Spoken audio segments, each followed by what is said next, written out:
Good morning, boys and girls. I'm Officer Thornsberry, your school resource officer. Today I'm going to read you a chapter from Mysteries According to Humphrey. Chapter 13, The Case of the Battling Boys. On Saturday afternoon, I was rolling around the living room in my hamster ball when the doorbell rang. Thomas ran to open the door and said, "Hi, Joey." It was time for my plan. I started running like crazy in my ball, so it rolled and rolled and rolled way under the couch, where it was dark and a little dusty. Perfect. Thomas and Joey were talking, but their voices were hard to hear because there was a piece of cloth around the bottom of the couch that reached to the floor. "Hey, Joey, my dad said he'd drive us to the park. We could shoot some hoops there," Thomas said. "No," Joey said. "My mom's waiting in the car." "My dad would take you back later," Thomas said. "He could talk to your mom." I thought I heard Joey say, "No," again. Then he asked, "Where's Humphrey?" Thomas said something I couldn't understand, and then Joey said, "Well, he must be around here somewhere." They said something about searching for me. Then all I heard were footsteps clomping all over the room. "I used to have a hamster named Giggles," Joey said. "He loved his hamster ball. Humphrey reminds me of him." Then Thomas said, "I used to have a pet ostrich. He giggled too." "No way," Joey said. "I did," Thomas insisted. "His name was Ozzy." Joey sighed. "Let's just find Humphrey." The boys were quiet again, except for their footsteps. "He must be under here. He must be under something," Joey said. More footsteps. Then Thomas said, "Not under the chair." Even more footsteps. Then Joey said, "What about the couch?" Before I knew it, a hand lifted up the cloth. Thomas and Joey were staring right at me. "Humphrey," Thomas said, "what are you doing there?" I didn't dare squeak the truth, so I stayed silent. Joey reached way back and grabbed the hamster ball. "Where's his cage?" "In my room," Thomas said. Joey carried me to Thomas's room and put me back in my cage.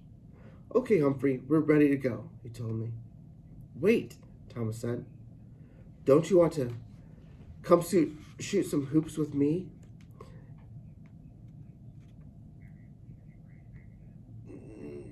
Lost my spot. "Oh, shoot some hoops with my dad and me?" And he used to be in the NBA. "NBA? Look, I just don't want to, okay?" Joey said. I was surprised to hear Joey talk like that. Just Joey usually got along with everyone. "What's wrong with you?" Thomas asked. "Why are you always telling lies?" Joey asked. "Your dad wasn't in the NBA, and he's not a detective or an airline pilot or any of that stuff, right?" Thomas hesitated. "No," he admitted. "But he's in the transportation business. He sells cars." "You don't have to make all that stuff up.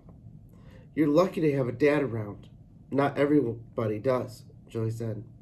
"My dad lives far away, and I don't get to see him much. But I don't lie about him." "Sorry," Thomas said. He sounded sorry. I was sorry that Joey didn't get to see his dad much, too. But Joey wasn't finished with Thomas. "What about the lost and found?" Thomas rolled his eyes. "It was kind of creepy in there, but maybe the severed hand was just a glove." "And the ostrich?" Joey asked. Thomas laughed. "I did have an ostrich named Ozzy, but it was a toy, and I had when I was little." Joey grinned. "I believe that. And the shark teeth?" "That's true," Thomas said. "I'll show you." He opened a drawer and handed a box to Joey. "Here they are." Joey's eyes got really big when he looked inside the box. "Wow, these really are shark teeth." "My uncle gave them to me," Thomas said. "He's in the Navy, and that's true." I scrambled to get a peek at the shark teeth. Eek! They looked unsqueakably sharp. Joey stared at the teeth. "Do you know what kind they are?" Thomas shook his head. The library has a book on sharks. We could look them up, Joey said. Together? Thomas asked. Just Joey grinned. Yeah, if you don't make stuff up. Thomas nodded and said, I'd just like to make things sound more interesting. You don't need to, Joey answered. Thomas seemed surprised. I don't? Just be you. Just Thomas, Joey said. Thomas thought for a second. Okay. So do you want to shoot hoops before we go to the library? He asked. Joey did, which made me feel great. He went out and talked to his mom. Then Mr. True took Joey and Thomas away for a long time. When they came back, they had a new idea. Joey would spend the night at Thomas's, and they would look after me together.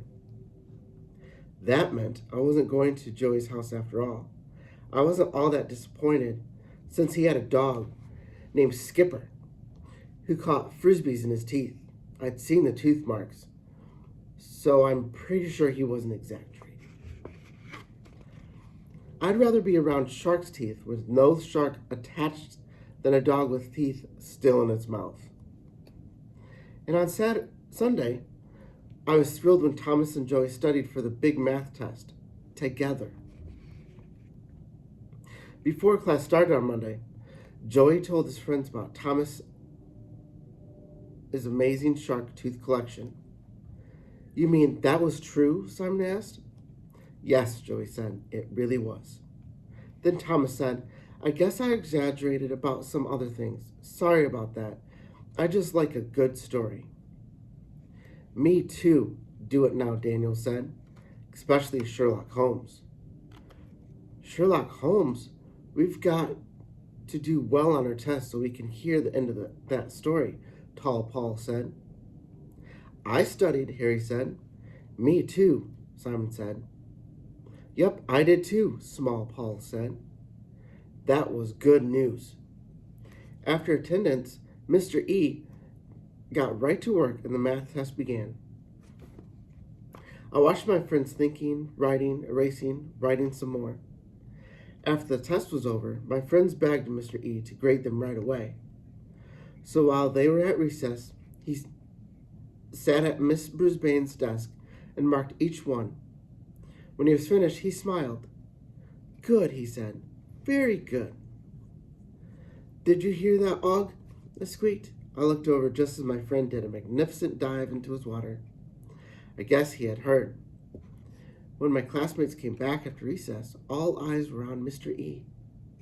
Well, class, I'm sorry to tell you. Mr. E paused.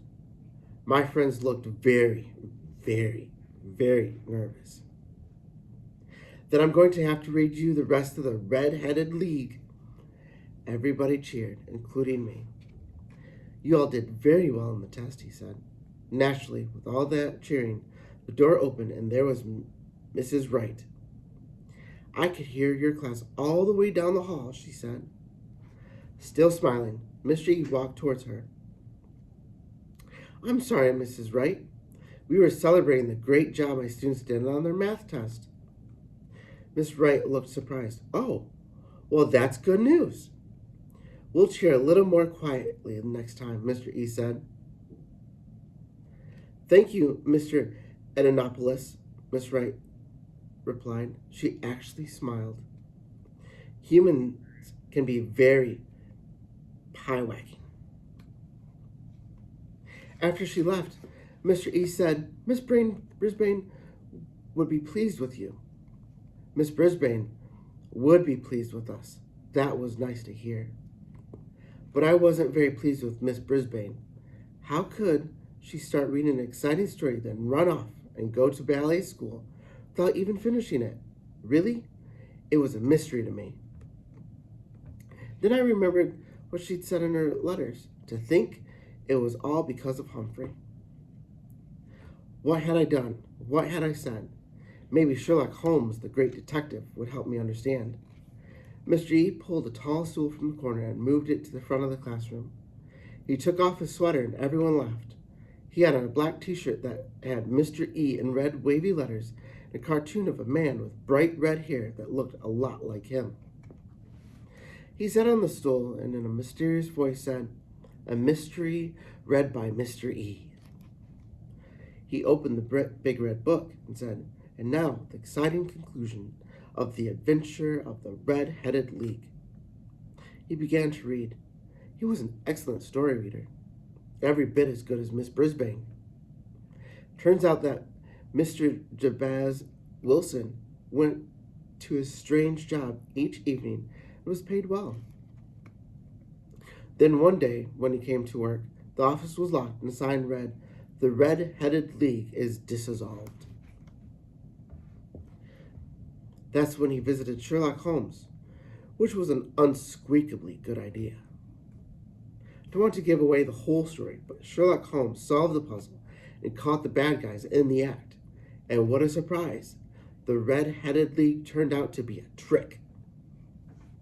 Sherlock Holmes showed me that a detective can't always assume things that are what they seem to be. Could I have been wrong about what happened to Miss Brisbane? I hope that one day I'd find out.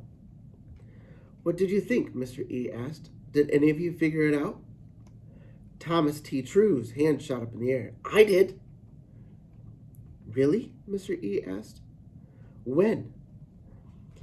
"I saw just Joey turn to watch Thomas. I think he was pretty sure Thomas was going to exaggerate. Maybe Thomas noticed Joey's look too."